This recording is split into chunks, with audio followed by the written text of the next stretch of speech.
विस्तार से देखेंगे। राष्ट्रीय लोक अदालत दल की प्रेस कॉन्फ्रेंस चल रही है। राष्ट्रीय लोक दल के महासचिव प्रेस कॉन्फ्रेंस कर रहे हैं। सीधे लिए चलते हैं, सुनाते हैं।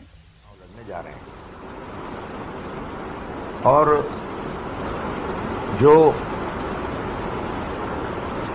राजस्थान की आज हालत है, राजस्थान में भारतीय जनता पार्टी जैसे जैसे चुनाव नजदीक आ रहा तैसे तैसे उसका ग्राफ नीचे जा रहा है। चूंकि इस सरकार ने इतना काम किया है, मैं जहां भी जा रहा हूं राजस्थान में, मैं कई कार्यक्रम करके आया हूं। गैस सिलेंडर दिल्ली में 1100 रुपए का, यहां 500 रुपए का मिल रहा है। बिजली के रेट उत्तर प्रदेश में 180 रुपए हॉर्स पावर है, यहां गहलोत साहब की सरकार 2000 रुपए यूनिट जो है किसान को फ्री दे रही है। गांव में बिजली फ्री दी जा रही है, 200 यूनिट तक फ्री बिजली का प्रावधान है। मैं इसलिए जिक्र कर रहा हूं कि राजस्थान में इतना काम किया है और भारतीय जनता पार्टी उससे डरी हुई है। भारतीय जनता पार्टी लगातार ये प्रयास कर रही है। और केंद्रीय मंत्री अनुराग ठाकुर इस वक्त जयपुर के दौरे पर हैं, कुछ बोल रहे हैं। सीधे लिए चलते हैं, सुनाते हैं। तैयार है। अरे वाह, वेरी गुड। ये हुई ना बात, इसका मतलब कंपटीशन अच्छा होने वाला है। आखिरकार ये कंपटीशन क्यों? क्योंकि आपके अंदर जो भावनाएं देश के प्रति है, वो ये सबसे उपयुक्त समय है उसको दिखाने का। जैसा पिछले साल के भाषण में प्रधानमंत्री नरेंद्र मोदी जी ने कहा कि हमें पंच प्रण इसको लेके चलना है। 5 प्रण की जो मैं बात करता हूं, तो इसमें पहला क्या है? भारत को विकसित भारत बनाना है। और दूसरा, अपनी सांस्कृतिक विरासत पर गर्व करना है। और तीसरा, गुलामी की मानसिकता से मुक्ति पानी है। चौथा, एकता और एकजुटता को बनाए रखना है और मजबूत करना है। और पांचवा, बिल्कुल हर नागरिक को अपना कर्तव्य पालन करना है। और मुझे सबसे खुशी की बात यह है कि आप में से इतने लोगों की आवाज पंच प्रण के लिए आई। ये दिखाता है कि देश का युवा जागरूक भी है और कर्तव्य पालन के लिए तैयार भी है।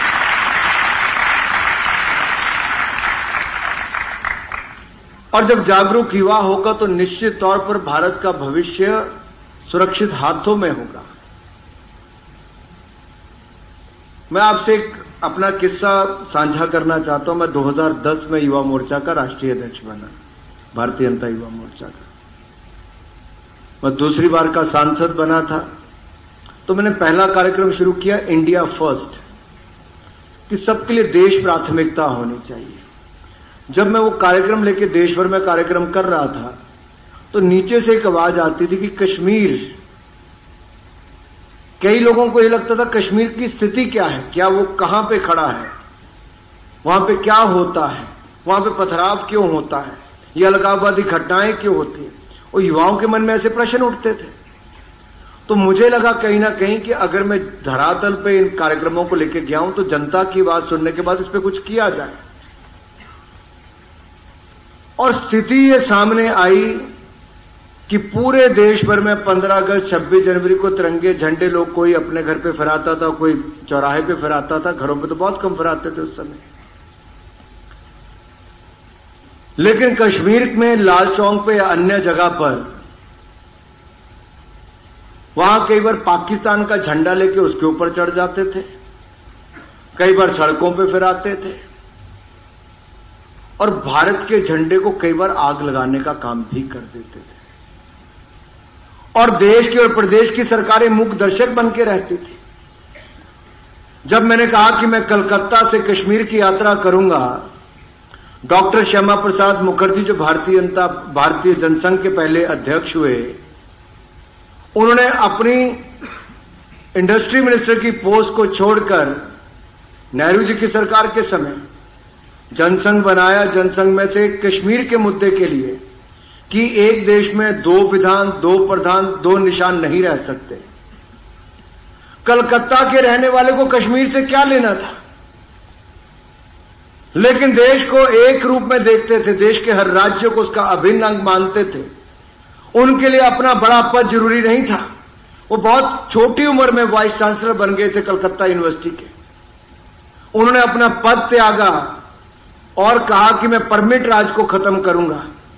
और जब वो माधोपुर से जम्मू कश्मीर के अंदर एंटर किए तो उनको गिरफ्तार करके उनको जेल में डाल दिया और संदिग्ध परिस्थितियों में उनकी मृत्यु हो गई। लेकिन भारतीय जनता पार्टी ने उस समय से 2019 तक उस विषय को लगातार पकड़ के रखा, छोड़ा नहीं। और मैंने जब 2011 में वो यात्रा की 12 जनवरी से 26 जनवरी की, तो पूरे देश में जो तिरंगे का स्वागत हुआ, लाखों युवा जुड़ गए। लेकिन जम्मू कश्मीर के बॉर्डर के अंदर जब एंटर किए तो पुल पे, माधोपुर पुल पे सामने ऐसे सैकड़ों पुलिस वाले हथियार लेके खड़े थे। फेंसिंग कर दी थी, जैसे मैंने पाकिस्तान जा रहा हूं ऐसा लगता था।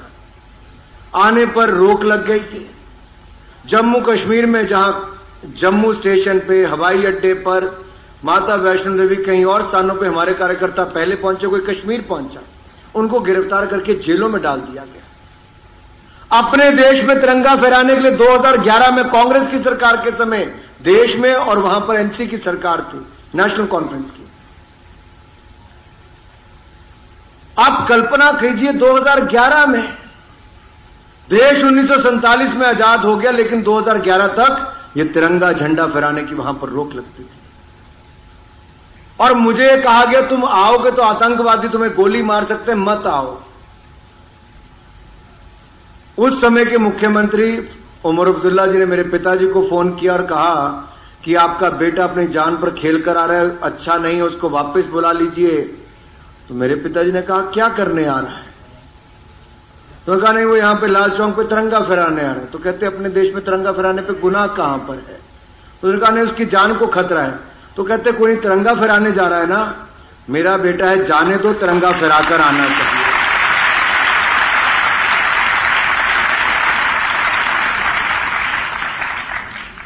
अब बात केवल तिरंगा फहराने तक की नहीं थी, ये तिरंगे की आन बान शान की बात भी थी। तो वहीं प्रदेश कांग्रेस कमेटी के अध्यक्ष गोविंद सिंह डोटासरा आज उदयपुर पहुंचे। एयरपोर्ट पर डोटासरा के स्वागत के लिए बड़ी संख्या में कांग्रेस कार्यकर्ता मौजूद रहे। मीडिया से बातचीत में डोटासरा ने बीजेपी की गुटबाजी को लेकर निशाना साधा। डोटासरा ने कहा कि बीजेपी परिवर्तन यात्रा निकाल रही है, लेकिन उनके नेता एक साथ हैं ही नहीं। इसी वजह से 4 अलग अलग दिशाओं में अलग अलग नेताओं को जिम्मेदारियां दी गई हैं। राजस्थान की कांग्रेस सरकार बेहतरीन काम कर रही है, ऐसे में बीजेपी के साथ परिवर्तन का इंतजार साल 2024 के लिए कांग्रेस भी कर रही है। देखिए, जो विजन अच्छा होना चाहिए, प्रदेश को किस प्रकार से हम देश में नंबर 1 स्टेट विकास के रूप में बनाएं, ऐसी योजनाएं लेकर के आए जिससे देश के लोग, प्रदेश के लोग मजबूत बने। तो निश्चित रूप से जो आगे का रोड मैप लेकर के चलता है वही सफल होता है। ये विजन 2030 जो है वो पहले से मुख्यमंत्री जी ने कहा था कि हम इस प्रकार से पूरे प्रदेश में हमारे चाहे चिकित्सा का ढांचा हो, चाहे हमारा शिक्षा का ढांचा हो, चाहे हमारे जो आमदनी बढ़ने की बात हो, बेरोजगारों को रोजगार देने की बात हो, चाहे उद्योग स्थापित करने की बात हो, उन सब में हम आगे रहें जिससे हम नंबर 1 बन सकें इसी विजन के तहत। तो निश्चित रूप से फायदा मिलता ही है जब लोगों को पता चलता है, क्योंकि हर व्यक्ति यही कहता है मैंने ये कर दिया, मैंने ये कर दिया, वे कर दिया। लेकिन जो आज नई युवा पीढ़ी है, जो बुद्धिजीवी वर्ग है, वो ये चाहते हैं कि आप आगे क्या करने वाले हो, ये आपका क्या विजन है। तो उस विजन को हम 2030 के इस मिशन के रूप में हम लोग देख रहे हैं। रुक कर लेते हैं बड़ी खबर का। खाजूवाला से बड़ी खबर है, जन आंदोलन 18वें दिन भी जारी है। खाजूवाला और छतरगढ़ में भूख हड़ताल लगातार जारी है। धरना स्थल पर मंत्री गोविंद राम मेघवाल आज पहुंचेंगे, ये सूचना निकलकर सामने आ रही है। बता दें कि कल मुख्यमंत्री अशोक गहलोत से गोविंद राम मेघवाल ने मुलाकात की थी। आंदोलन की जन भावना को लेकर दोनों के बीच चर्चा हुई थी और सकारात्मक वार्ता हुई थी। खाजूवाला और छतरगढ़ को बीकानेर में ही रखने की मांग की जा रही है, जिसे लेकर लगातार 17 दिनों से आंदोलन जारी है। आज आंदोलन का 18वां दिन है और कई लोग भूख हड़ताल पर भी बैठे हुए हैं। खाजूवाला को, छतरगढ़ को यथावत बीकानेर में रखने की मांग है। तो वहीं अलवर शहर में पानी की समस्याओं को लेकर धरना प्रदर्शन और जाम रुकने का नाम नहीं ले रहा। आए दिन सड़कों पर स्थानीय लोग पानी की समस्या को लेकर उतर जाते हैं। आज सुबह वार्ड नंबर 15 के स्थानीय लोगों ने शहर विधायक संजय शर्मा के घर के आसपास काफी लंबे समय से चल रही पानी की समस्या को लेकर जाम लगा दिया।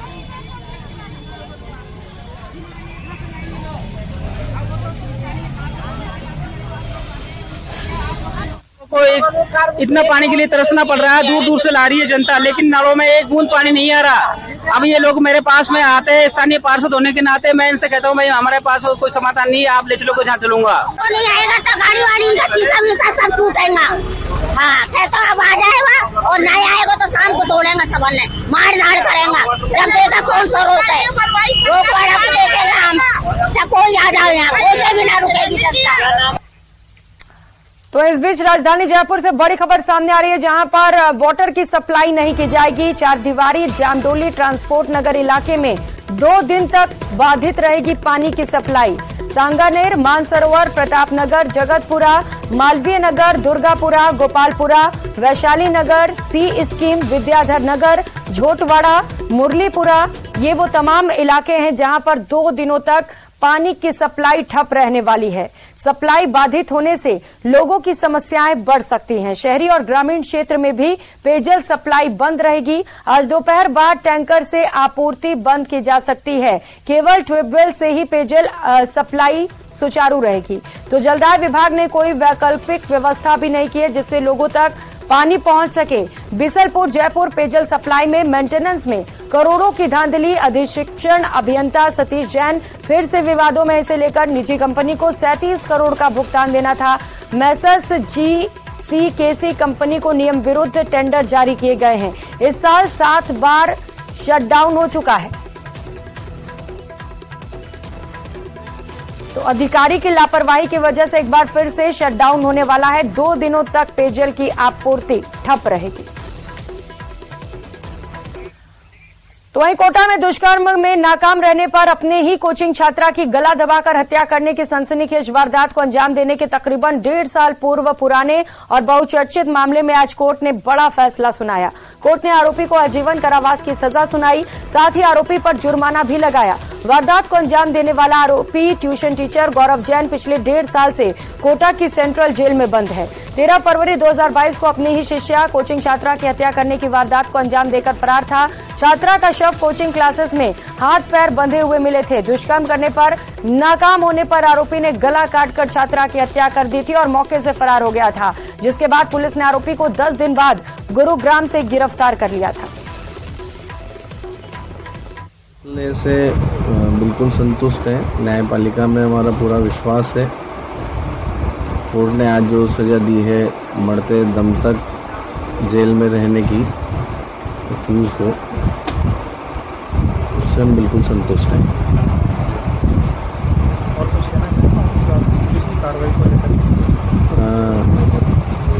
सबसे पहले तो पूरे कोटा शहर को एक बार फिर पुनः धन्यवाद कहना चाहूँगा और पूरे शहर ने जो उस समय हमारा साथ दिया था, उसी की वजह से आज ये इतना कड़ा फैसला कोर्ट ने दिया है। और अमर सिंह जी डिप्टी साहब और हंसराज जी CI साहब, जिन्होंने बड़े अच्छे से इस केस को तफ्तीश करी, और जो श्रीमान शांति धारीवाल जी साहब का भी मैं बहुत बहुत धन्यवाद करना चाहूंगा। अगली खबर का रुख करेंगे कोटपुतली से। खबर है बेरोड जिले के वानसूर कस्बे में एक युवक अपनी बर्थडे पार्टी में डीजे पर दोस्तों के साथ नागिन डांस कर रहा था। तभी मौके पर 4 फीट लंबा कोबरा सांप आ गया। डांस कर रहे सभी युवक नशे में धुत थे और उन्हीं में से एक युवक सांप को हाथ में पकड़कर डांस करने लगा। तभी कोबरा ने उसे डस लिया और पार्टी में मौजूद अन्य लोगों ने उसे तुरंत अस्पताल पहुंचाया। तब भी युवक सांप को हाथ में ही पकड़े रहा। अस्पताल लेकर उसे लोग पहुंचे। फिलहाल उसे जयपुर रेफर किया गया है, जहां पर उसका इलाज जारी है।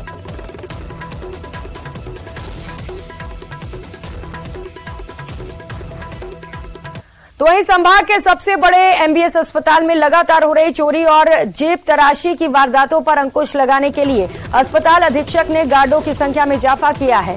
अस्पताल की नई और पुरानी बिल्डिंग में अब 100 से अधिक गार्ड सुरक्षा व्यवस्था में लगाए गए हैं। अस्पताल अधीक्षक डॉक्टर धर्मराज मीणा ने बताया कि सुरक्षा को लेकर एमबीएस अस्पताल में तकरीबन 100 गार्ड तैनात किए गए हैं, जो कि अलग अलग शिफ्ट्स में कार्य करते हैं।